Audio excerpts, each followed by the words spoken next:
أعوذ بالله من الشيطان الرجيم بسم الله الرحمن الرحيم وإذ قلنا للملائكة اسجدوا لآدم فسجدوا إلا إبليس أبى واستكبر وكان من الكافرين صدق الله العظيم رب اشرح لي صدري ويسر لي أمري واحلل عقدة من لساني يفقهوا قولي اللهم أرنا الحق حقا وارزقنا اتباعه وأرنا الباطل باطلا وارزقنا اجتنابه آمین یا رب العالمین۔ دوستوں اور بزرگوں، یہ سورہ بقرہ آیت نمبر 34 آپ کے سامنے تلاوت کی ہے۔ یہ مضمون چوتھے رکوع کا تخلیق آدمیت ہے کہ اللہ تعالیٰ نے آدم علیہ السلام کو زمین پہ خلیفہ بنا کے بھیجا، نائب بنا کے بھیجا۔ اللہ تعالیٰ نے آدم علیہ السلام کو عرض منصبی پر ان کو منصب دینا تھا، اس سے پہلے کہ وہ آدم علیہ السلام کو اتنی بڑی خلافت جو ہے وہ دینے کے اعتبار سے بات سامنے رکھی ہے۔ میں اس پر حیران ہوں کہ واقعی ایسا ہی ہوتا ہے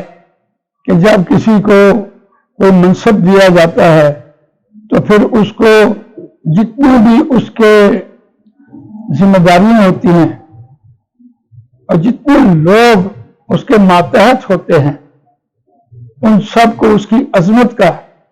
بتانا ہوتا ہے، اس کی عظمت کا اقرار کروانا ہوتا ہے اور اس کی عظمت کے بارے میں یہ باور کروانا ہوتا ہے کہ یہ جو اس منصب کا اہل ہے وہ شخص، اس کا یہ مقام ہے۔ میں یہاں یہ بات آپ کے سامنے رکھنے پہ قاصر ہوں کہ اب جو نئے وزیر اعظم آئے وہ پورے پاکستان بلکہ پوری دنیا میں ظاہر بات ہے ایک سلطنت کے وزیر اعظم ہیں تو ان کو ہر شعبے کے بارے میں پتہ ہے، تبھی تو ان کو یہ منصب دیا گیا،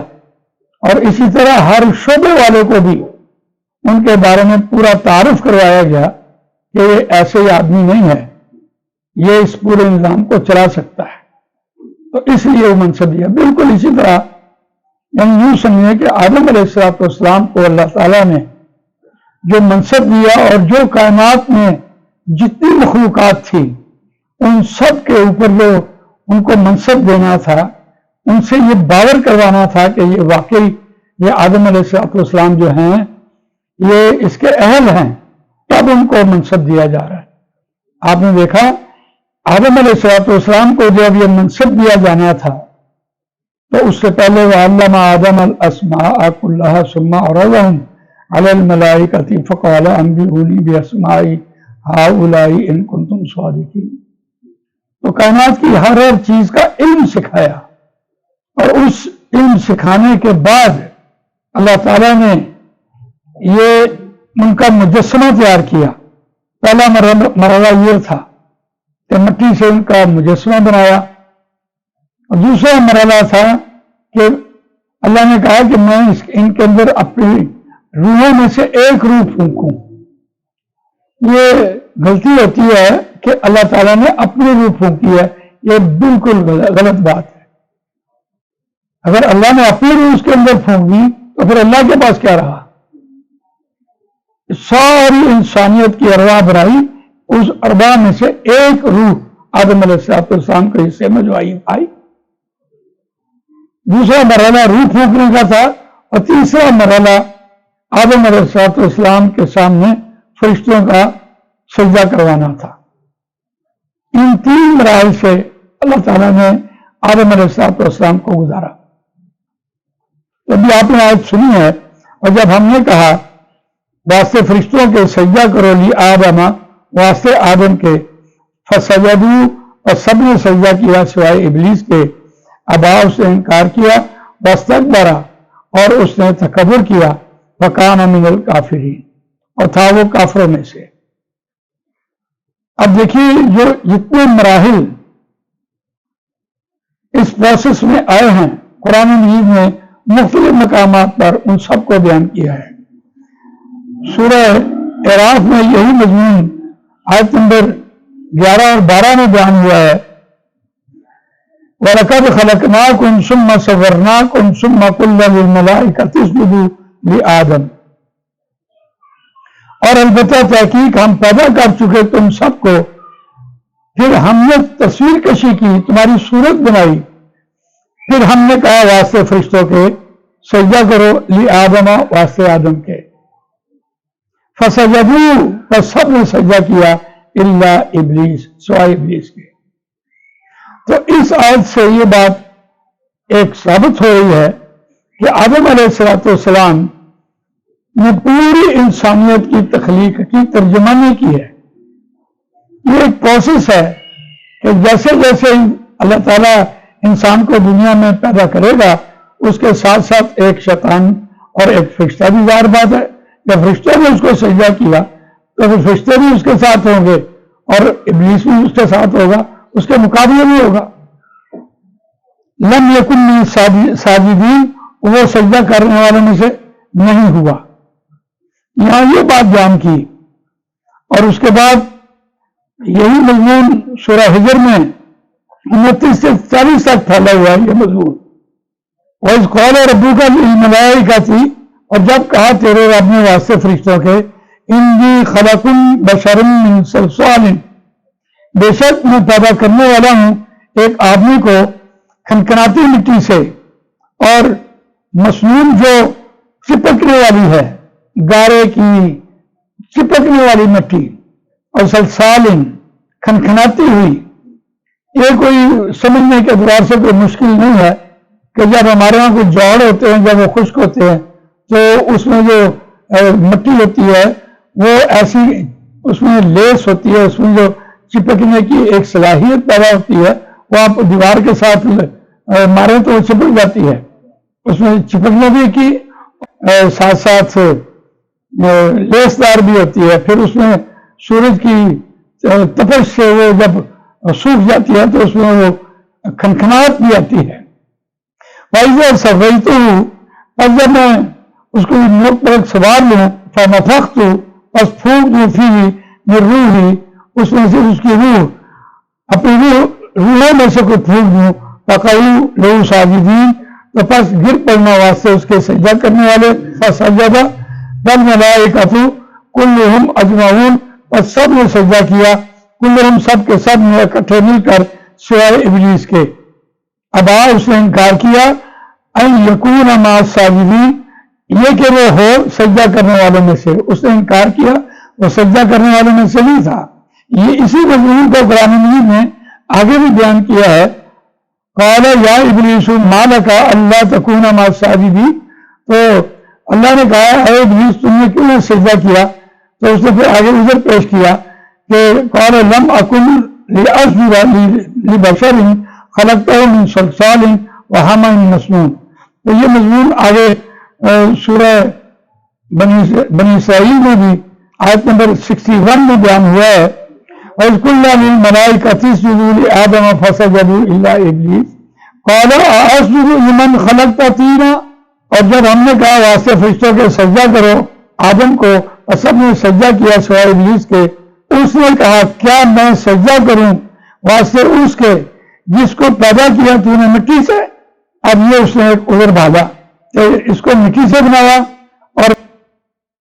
اس بات کو مزید کو لا رہا تھا، انہوں میں سے تھا فَفَسَقَ عَنْ أَمْرِ رَبِّهِ، اور اس نے اپنے رب کے حکم کا انکار کیا۔ تو ساتھ ہی یہ کہا کیا پس تم بناؤ گے اسے اور اس کی اولاد کو دوست بناؤ گے، من دونی، مجھ کو چھوڑ کر، وہ واسطے تمہارے دشمن ہے اور میرا بھی دشمن ہے، اور وہ بدلہ لے گا تم سے اس دشمنی کا، اور بڑا ظالم ہے۔ اس اعتبار سے سورہ کہف میں یہ بات بیان ہوئی، آیت نمبر 116 میں یہ بات مضمون اسی طرح پھیلا ہے، اور یہی بات کہی جا رہی تھی وَإِذْ قُلْنَا لِلْمَلَائِكَةِ اسْجُدُوا لِآدَمَ فَسَجَدُوا إِلَّا إِبْلِيسَ أَبَى، اس نے انکار کیا۔ فَقُلْنَا يَا آدَمُ، پس ہم نے کہا اے آدم، إِنَّ هَذَا عَدُوٌّ، بے شک یہ دشمن ہے، لَكَ واسطہ تیرے اور تیری بیوی کے، پس ہرگز نہ وہ تم کو نکالنے پائے جنت سے کہ تم مصیبت میں پڑ جاؤ۔ تو یہ وہاں بھی بات کہی جا رہی تھی، اور اس کے آخر میں دیکھیے سورہ صاد آیت نمبر 71،